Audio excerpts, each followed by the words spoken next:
출애굽기 40장 17절에서 끝절까지 제가 봉독하겠습니다. 둘째 해 첫째 달 곧 그 달 초 하루에 성막을 세우니라. 모세가 성막을 세우되 그 받침들을 놓고 그 널판들을 세우고 그 띠를 띄우고 그 기둥들을 세우고 또 성막 위에 막을 펴고 그 위에 덮개를 덮으니 여호와께서 모세에게 명령하신 대로 되니라. 그는 또 전급판을 궤 속에 넣고 채를 궤에 꿰고 속죄소를 궤 위에 두고 또 그 궤를 성막에 들여놓고 가리개 휘장을 늘어뜨려 그 전급궤를 가리니 여호와께서 모세에게 명령하신 대로 되니라. 그는 또 해마간 곧 성막 북쪽으로 휘장 밖에 상을 놓고 또 여호와 앞 그 상 위에 떡을 진설하니 여호와께서 모세에게 명령하신 대로 되니라. 그는 또 해마간 곧 성막 남쪽에 등잔대를 놓아 상과 마주하게 하고 또 여호와 앞에 등잔대에 불을 켜니 여호와께서 모세에게 명령하신 대로 되니라. 그가 또 금 향단을 해마간 휘장 앞에 두고 그 위에 향기로운 향을 사르니 여호와께서 모세에게 명령하신 대로 되니라. 그는 또 성막문에 휘장을 달고 또 회막의 성막문 앞에 번제단을 두고 번제와 소제를 그 위에 드리니 여호와께서 모세에게 명령하신 대로 되니라. 그는 또 물두멍을 회막과 제단 사이에 두고 거기 씻을 물을 담으니라. 모세와 아론과 그 아들들이 거기서 수족을 씻되 그들이 회막에 들어갈 때와 제단에 가까이 갈 때에 씻었으니 여호와께서 모세에게 명령하신 대로 되니라.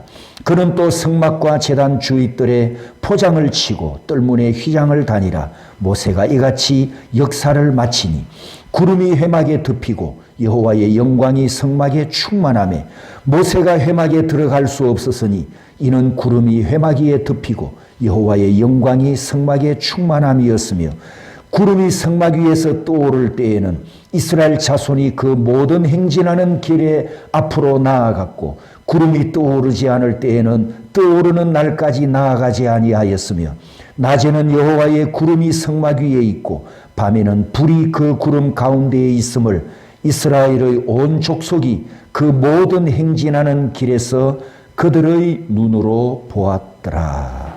아멘. 오늘 드디어 출애굽기 강론을 마치는 마지막 장에 왔습니다. 하나님께서 성경을 기록한 방식 중에 오전에도 잠시 표현했습니다만 이런 부분이 있습니다. 알파와 오메가, 또 처음과 나중, 시작과 끝이라는, 한번 따라서 해봅니다. 구도. 이런 구도로 하나님께서 성경을 기록하셨다라는 의미입니다.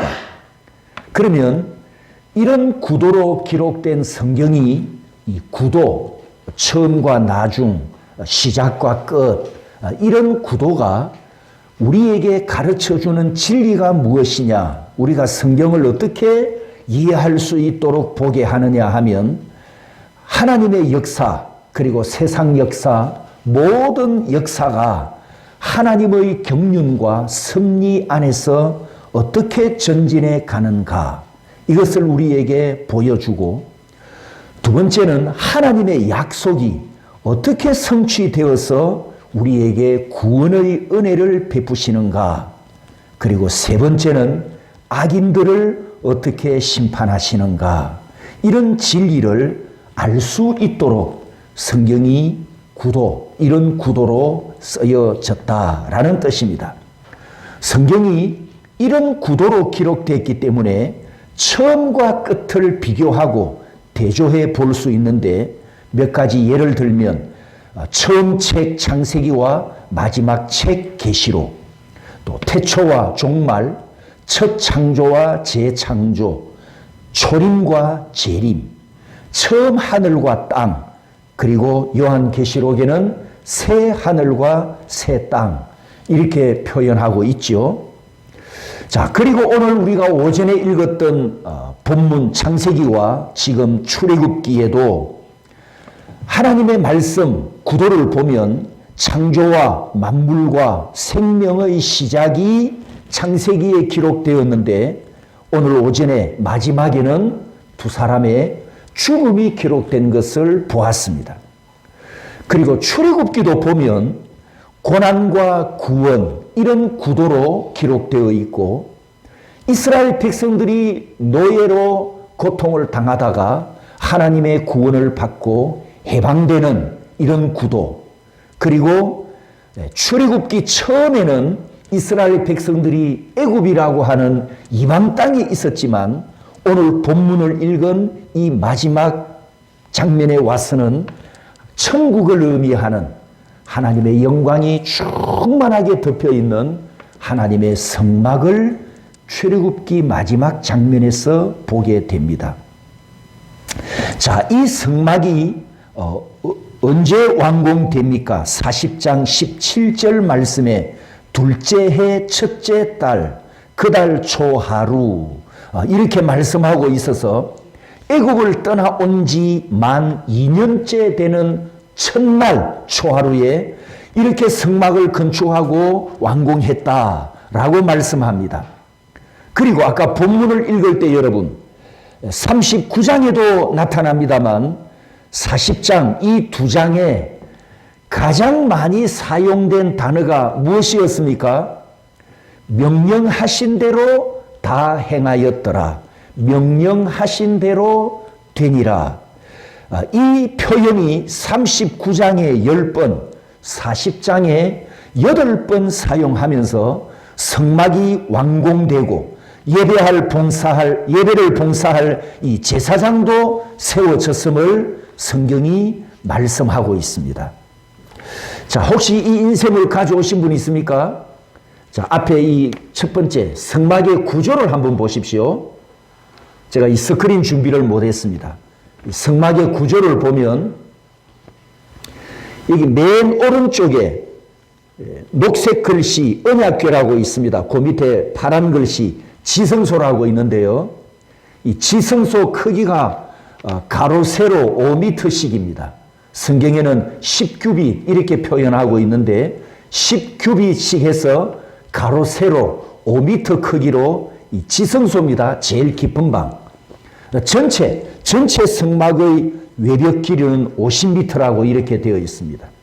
자, 이 성막은 이동식으로 만든 간이 성전입니다. 간이 성전, 즉 천막이나 텐트나 짐승의 가죽으로 이렇게 성막을 세웠다가 하나님의 구름 기둥이 떠오르면 어떻게 해야 됩니까? 이 텐트를 빨리 거두어서 또 이동을 해야 되잖아요. 그리고 구름이 내려오면 또 거기다가 이 성막을 세우고, 그래서 이런 이동식의 간이 성막이기 때문에 여기서 나타내는 이 사이즈는 그냥 임시용이었습니다. 이 텐트 성전이 나중에 어떤 성전으로 완성됩니까? 텐트 성전이 벽돌 성전으로 완성되잖아요. 벽돌 성전을 누가 짓습니까? 솔로몬 왕이 건축을 하지요. 자, 그 본문을 보겠습니다. 열왕기상 6장 19절에서 20절까지 보면 솔로몬이 벽돌로 하나님의 성전을 예루살렘 시온산 꼭대기, 즉 이삭이 제물로 바쳐졌던 모리아산에 세워지는데 그 전체 성전에서 지성소 크기 가장 깊은 하나님의 보좌가 있는, 즉 속죄소가 있는, 법궤가 있는 지성소의 크기를 20절에 이렇게 말씀합니다. 그 내소의 안은 길이가 20규빗, 너비가 20규빗, 높이가 20규빗이라 정금으로 입혔고 백향목 제단에도 입혔더라. 자, 규빗이라고 했는데 이 1규빗은 팔꿈치에서, 자, 저를 보십시오. 이 팔꿈치에서 가운데 손가락 끝까지 길이가 1규빗이라고 합니다. 그런데 이제 사람마다 키가 다르니까 이 길이가 다 각각 다를 거 아닙니까? 그래서 이제 표준 길이를 1규빗은 45cm 이렇게 이제 표준으로 정해놓고, 그러면 성경에 보면 이 지성소의 크기가 20규빗이라고 했으니까 이 20규빗은 9m, 9m가 되는 크기입니다. 가로와 세로와 높이가 같은 그것을 정육면체라고 하죠. 정육면체. 영어로는 큐브라고 합니다. 그런데 이 예루살렘에 세워진 지성소의 크기와 모양이 가로 9m, 세로 9m, 높이 9m가 되는 정육면체 큐브입니다. 놀랍게도 여러분이 현재 지성소 안에 앉아 있습니다. 제가 낮에 오전 예배를 드리고 우리 예배당 길이를 재봤습니다. 재했더니 요 앞에서 저 뒤에 컴퓨터 책상 안 있습니까? 저기까지가 9m였어요. 그런데 양쪽 벽이 8m입니다. 그래서 뒤에 남은 공간을 옆에 갖다 붙이면 딱 가로 세로 9m입니다. 요게. 와, 저도 오늘 처음 알았습니다. 우리가 지금 지성소에 있더라고요. 근데 천장은 좀 낮죠. 천장은 요 길이만큼 높이 올려서 상상을 하면 예루살렘 성전 지성소 크기가 딱 우리 예배당 사이즈다. 이렇게 여러분이 생각하시면 됩니다. 할렐루야. 구약의 지성소가 정육면체, 가로 세로 높이 9m로 되어 있는데 신약에는 이렇게 나타납니다. 이런 모습으로. 요한계시록 21장 16절에 보면 그 성은 네모가 반듯하여 길이와 너비가 같은지라 그 갈대자로 그 성을 청량하니 12,000 스타디온 길이와 너비와 높이가 같더라. 여기서 스타디온 1스타디온은 185m인데요. 이 185m가 현대 21세기 현대에 운동장을 만들지 않습니까? 스타디움이라고 하죠. 이 스타디움의 길이 185m와 똑같습니다. 지금 우리가 사용하는 스타디움이라는 단어가 헬라어 스타디온에서 파생했거든요. 그래서 같은 뜻이에요. 그런데 요한계시록 21장 16절은 우리가 지금 기다리고 있는 새하늘과 새 땅의 크기입니다. 그 새하늘과 새 땅의 크기가 가로 세로 높이 역시 정육면체인데 12,000 스타디온이라 그랬으니까 여기다가 185m를 곱하면 한 면의 길이가 2200km가 됩니다. 가로 2200km, 세로 2200, 그리고 높이도 2200km인 정육면체입니다. 물론 여기서 말하는 숫자는 상징적인 숫자지요. 상징적인 숫자.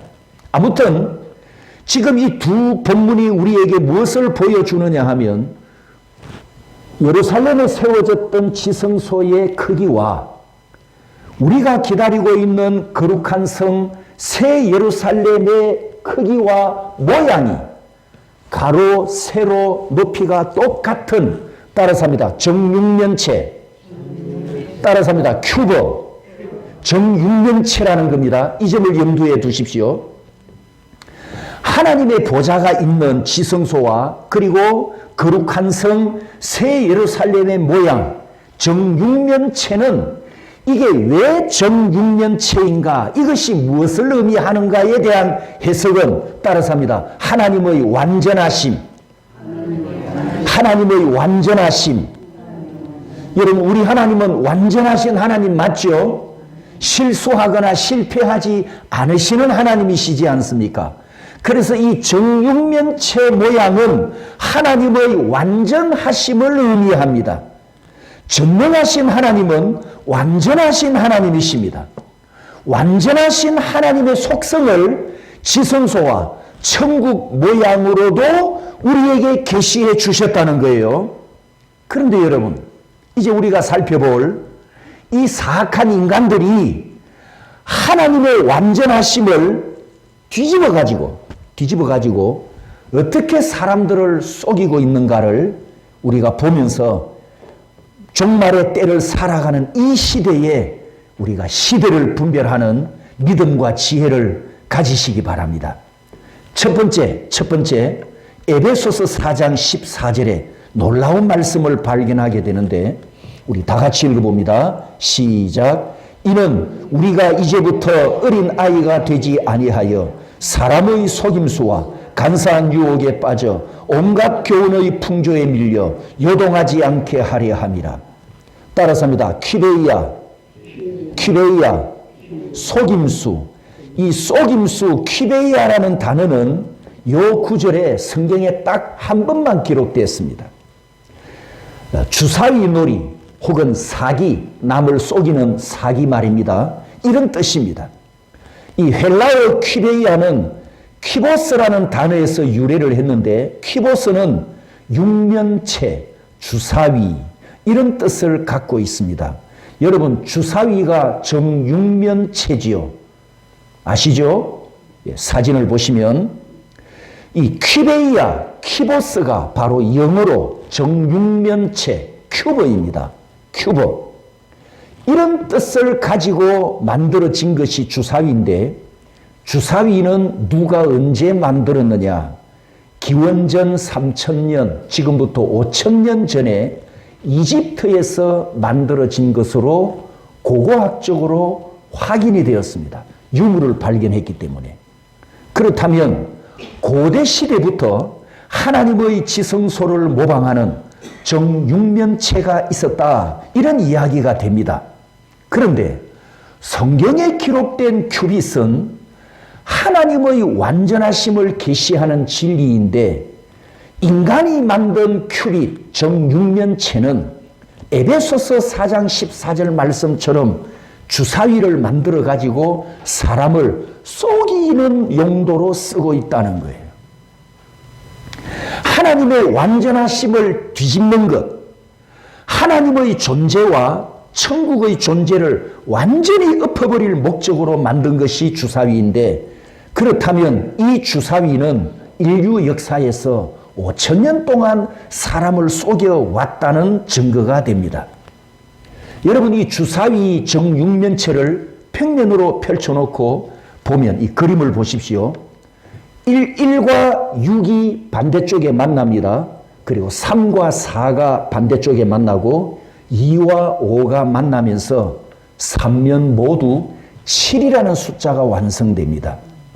그러면 7이 3개죠. 7, 7, 7 하면 21이 총수인데 놀랍게도 성경에서 7은 하나님의 완전수이고 하나님의 충만수이고 3은 삼일체 하나님의 숫자이기도 합니다. 그러니까 지금 이 주사위에 담겨 있는 숫자와 정육면체 모양이 성경에 계시된 하나님의 모든 것을 그대로 모방하고 전능하신 하나님을 주사위 안에 가두어 놓았다. 이렇게 해석을 하면 좀 지나친 해석일까요? 만약에 이 주사위에 기록된 숫자를 666이 되도록 만들었다면 이해하겠는데 777이 되도록 7을 3번 기록해서 하나님과 관련된 것을 만들어서 지난 5000년 동안 사람을 속이는 놀이 도구로 사용해 왔는데 바로 에베소서 4장 17절에 같은 단어가 쓰여지면서 성도들을 미혹하고 교회를 유혹하고 우리가 예수 믿는 것을 흔들어 놓으려고 이렇게 에베소 교회 안에 속임수가 있었다. 큐빗으로 속였다라는 것을 말씀하고 있습니다. 두 번째 참고할 것, 스티브 잡스를 아시죠? 스티브 잡스가 애플 회사를 세우면서 한 입 베어 먹는 사과 이미지를 기업 로고로 만들었는데 스티브 잡스가 이렇게 만든 의미는 인류 시조가 선악과를 먹은 죄값으로 기독교에서는 사망의 심판을 받았다 이렇게 주장하지만 스티브 잡스는 우리 시조가 실패한 이 사과를 뒤집어 가지고 사과를 한 입 베어 먹어도 죽지 않는다. 사과를 베어 먹어도 죽지 않는 천국, 망하지 않는 천국, 내가 새로운 천국을 만들 것인데 그 천국이 바로 디지털 천국이다. 온 세상을 애플 휴대폰으로 하나 되게 하는 천국을 만들겠다는 것이 바로 애플 회사를 세운 스티브 잡스의 철학이었고 목표였습니다. 실리콘밸리에 있는 스티브 잡스 집에는 사과나무가 7그루 심겨져 있고요. 한국 사람이 가서 확인한 겁니다.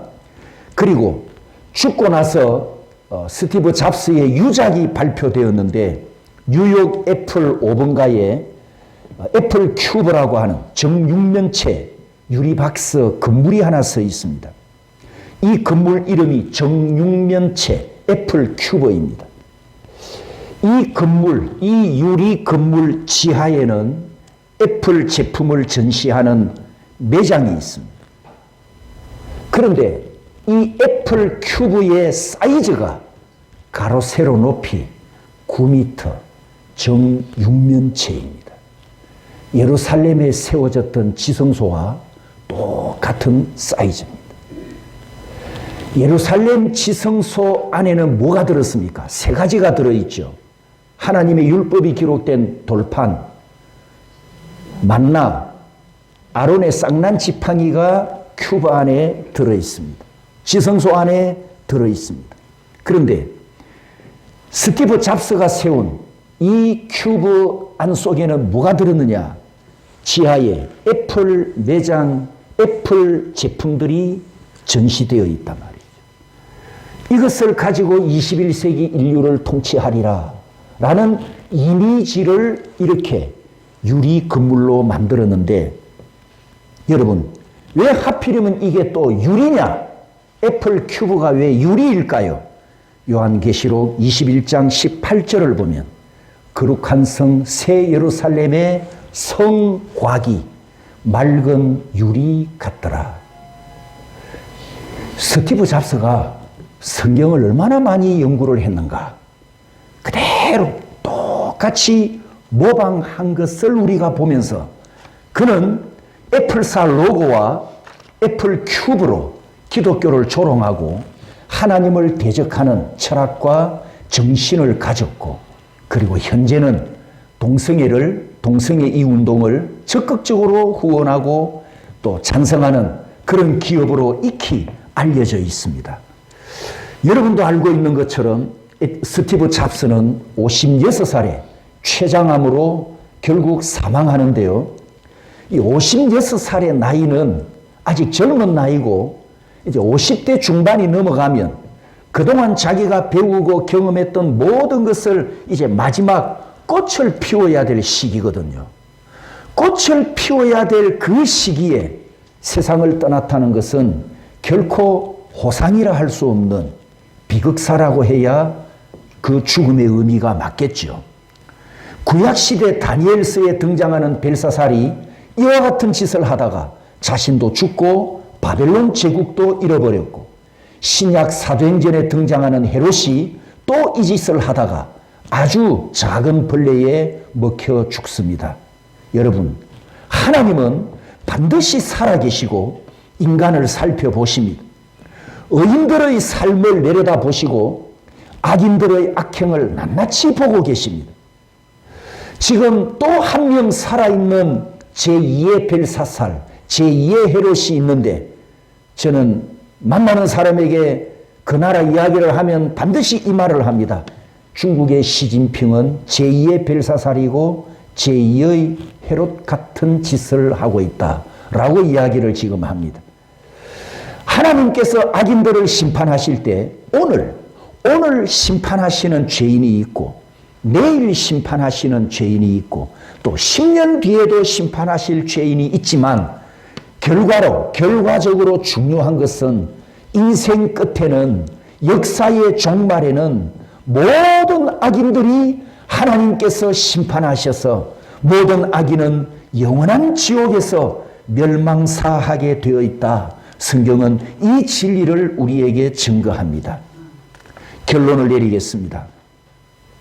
출애굽기 강론을 제가 마치면서 마지막 50장에서 지성소 크기를 나타내는 큐빅과 그리고 정육면체 모양을 통해 5,000년 전 이집트에서 사람을 속이기 위해 만들어진 큐빗 주사위가 2000년 전에 신약 교회에까지 들어와서 간사한 유혹과 온갖 교훈의 풍조로 성도들을 속이려 했었고, 21세기에 등장한 큐빗은 이 시대 생활과 현대인의 손에서 놓을 수 없는 이 디지털 기기와 또 IT 기기로 사람들의 영혼과 정신과 관습과 삶의 목적을 속이고 빼앗아 가고 있는 위험이 있다. 이 현실을 우리가 직시해야 하기 때문에 제가 이 두 가지를 연결해서 오늘 이 출애굽기 40장을 결론을 내리는 겁니다. 성도 여러분, 세상을 만만하게 보면 안 된다는 이야기입니다. 우리가 세상을 무서워하거나 사단을 두려워하는 것은 아니지만, 그렇다고 세상이 내 편이다, 세상은 나를 돕는다, 이런 안일한 생각을 갖고 있으면 반드시 우리 성도들은 사단의 밥으로 먹히는 결과가 올 수 있습니다. 그래서 정신 바짝 차리고 종교, 교육, 정치, 경제, 문화, 사회, 국가 따라서 합니다. 7대 영역. 7대 영역. 이 7대 영역이 우리가 지금 살아가는 이 현장의 모든 것이잖아요. 현장의 모든 것을 이 7대 영역으로 줄일 수 있는데, 이 7대 영역에서 하나님을 대적하는 시대 정신이 무엇인가? 그 시대 정신을 우리가 골라내야 되고, 하나님의 목회 뜻에 역행하는 인본주의가 무엇인가? 이것을 우리가 분별해서 찾아내고 구별하고 따라가거나 속지 말아야 한다는 거죠.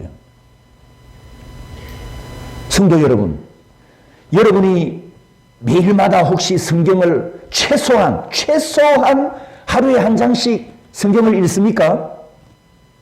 자, 그런데 최소의 장수, 하루에 한 장 성경을 안 읽어도 뭐 마음이 불안하거나 초조하거나 근심 걱정되는 거 아무것도 없죠. 그죠? 성경 안 읽어도 아무 문제 없잖아요. 마음 편안하죠. 그런데 여러분 손에서 휴대폰이 멀리 떨어져 있거나 오랫동안 떨어져 있으면 어떻게 됩니까? 불안하죠. 초조하죠. 긴장하죠. 멘붕이 옵니다. 10대, 20대는 더합니다, 지금. 중고등학생들은 더하다고요. 그만큼 이 현대 기기와 현대 문명에 우리의 혼이, 사람의 혼이 묶여버렸어요. 심지어 예배 시간에도 성경과 찬양 앱을 사용하는 것 외에 예배 시간인데 업무 때문에 휴대폰을 사용한다면 스티브 잡스의 정신과 철학을 자신이 그대로 따라가고 있다는 것을 알고 하나님 앞에 회개해야 합니다. 출애굽기 40장 마지막에 33절과 34절에 여호와께서 명령하신 대로 성막 건축을 마쳤음을 33절에 보고했습니다. 자, 33절 끝에 따라서 합니다. 이같이 역사를 마치니. 자, 이 말씀을 출애굽기 시각에서만 바라보지 말고 안목을 좀 넓혀가지고 하나님의 전 역사, 하나님의 전 시대 시각에서 이 말씀을 바라보면 하나님의 구원 역사가 마쳐질 때 펼쳐질, 따라서 합니다. 그 다음 광경, 그게 보인단 말이죠. 그래서 34절에서는 출애굽기 시각에서는 34절에서는 그 다음 광경이 뭡니까? 여호와의 영광이 성막에 충만하매, 이거였거든요.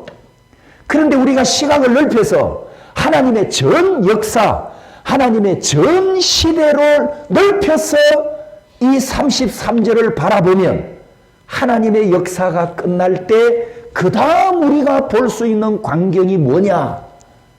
두 가지 광경을 우리가 생각해 보게 됩니다. 첫 번째 광경은 붉은색이 충만한 뜨거운 지옥 불구덩이를 보게 될 것이고, 두 번째 광경은 황금색이 의미하는 하나님의 영광이 충만한 하늘의 성전, 거룩한 성, 새 예루살렘을 보게 될 줄 믿습니다. 성도 여러분, 저와 여러분은 그 새 예루살렘 안에 들어갈 천국 시민으로 여러분 이미 예약 확정됐죠? 이미 작정되었죠? 아멘, 아멘. 마지막 구절입니다. 38절 다 같이 읽습니다. 낮에는 여호와의 구름이 성막 위에 있고 밤에는 불이 그 구름 가운데에 있음을 이스라엘의 온 족속이 그 모든 행진하는 길에서 그들의 눈으로 보았더라. 아멘. 여호와의 얼굴이 구름 기둥으로 불기둥으로 이스라엘 앞에서 인도해 가실 때 백성들이 여호와의 얼굴을 바라보았던 것처럼 지금도 나를 구원하신 하나님 아버지께서 나와 함께 하시고 나를 앞서 가시면서 천국으로 인도해 가시는 줄 믿습니다. 그래서 이 출애굽기 마지막 40장을 딱 네 글자로 줄이면 따라서 합니다. 임마누엘. 임마누엘. 만군의 여호와께서 예수 그리스도로 말미암아 성령으로 내 안에 임마누엘 하셨습니다. 항상 함께 하십니다. 성도 여러분, 우리는 지금 천국으로 여행 가는 중이죠. 이 천국 여정에 하나님께서 임마누엘로 동행하십니다. 밤낮으로 함께 하십니다. 밤낮으로 하나님의 영광 안으로 들어가서 그분 때문에 즐거워하고 그분께 예배 드리는 영광스러운 성도들로 승리하시기를 주님의 이름으로 축복합니다.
들어가